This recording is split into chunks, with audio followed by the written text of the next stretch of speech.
सुबह का भूला अगर शाम को घर आ जाए तो उसे भूला नहीं कहते।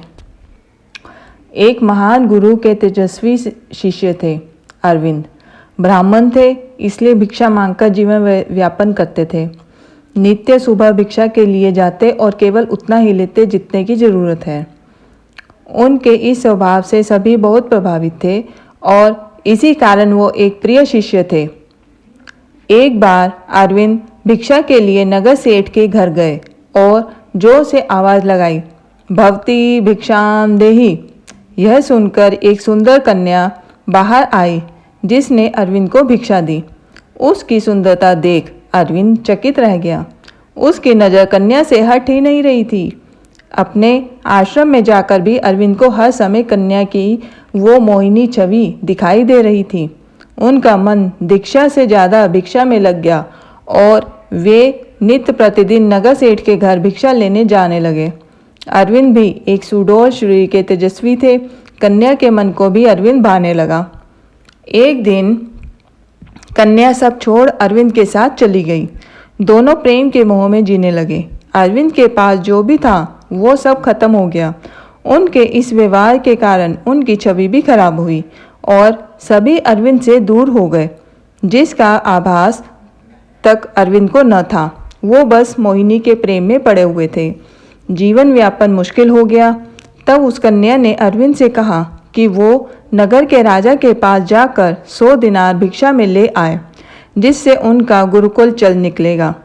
अरविंद ने बात मान ली और वे राजा के महल में पहुंचे, लेकिन उन्हें घुसपैठ समझकर बंदी बना लिया गया। दूसरे दिन राजा के सामने पेश किया गया। तब राजा ने उनसे सब बताने को कहा। अरविंद ने सत्य का हाथ अब तक न छोड़ा था, अतः उसने सारी बात राजा को बताई। यह सुनकर राजा को हंसी आ गई और उसने अरविंद से मुंह मांगी भिक्षा मांगने को कहा। अरविंद को इसकी अपेक्षा न थी। उसके मन में लालच आ गया। उसे लगा अच्छा अवसर है, इतना मांग लेना चाहिए कि जीवन पूरा बिना कार्य के कट जाए। और उसने बिना विचार किए राजा से उनका राजपाट ही मांग डाला। यह सुनकर सभी सभासद आश्चर्यचकित रह गए। राजा ने हंसकर कहा, हे भिक्षुक, आप जैसा कहते हैं वही होगा। आज से इस राज्य के राजा आप हैं और मैं मेरा परिवार अब से वन में वास करेंगे। यह सुनकर अरविंद सन्न रह गया। उसे राजा के ऐसे उत्तर की कल्पना नहीं थी। तब अरविंद को एहसास हुआ कि यह सब ऐशो आराम, भोग विलास एवं कामुकता आदि क्षणिक है। मनुष्य की महानता उसके कर्म में है।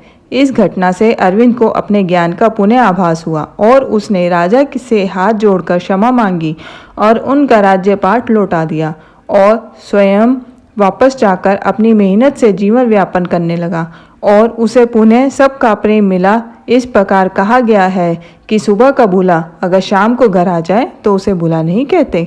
यह कहानी इस कहावत को चरितार्थ करती है। आज के समय में मनुष्य कामुकता के पीछे इस कदर भाग रहा है कि उसे अच्छे बुरे मान सम्मान का भान तक नहीं रह गया और अगर समय रहते इसका उपाय न किया जाए तो उस मनुष्य का पतन निश्चित है। किसी भी स्थिति में मनुष्य को अपने आधार, मार्ग एवं सत्य को नहीं छोड़ना चाहिए, लेकिन अगर किसी से ऐसी गलती हो जाए और उसे इसका भान हो, साथ वह इसका प्रायश्चित करने की इच्छा रखता हो, तो ऐसे व्यक्ति को दोषी कहना गलत होगा। उसे उसकी गलती सुधारने का पूरा मौका दिया जाना चाहिए। इसलिए कहते हैं, अगर सुबह का भूला शाम को घर आ जाए तो उसे भूला नहीं कहते। धन्यवाद।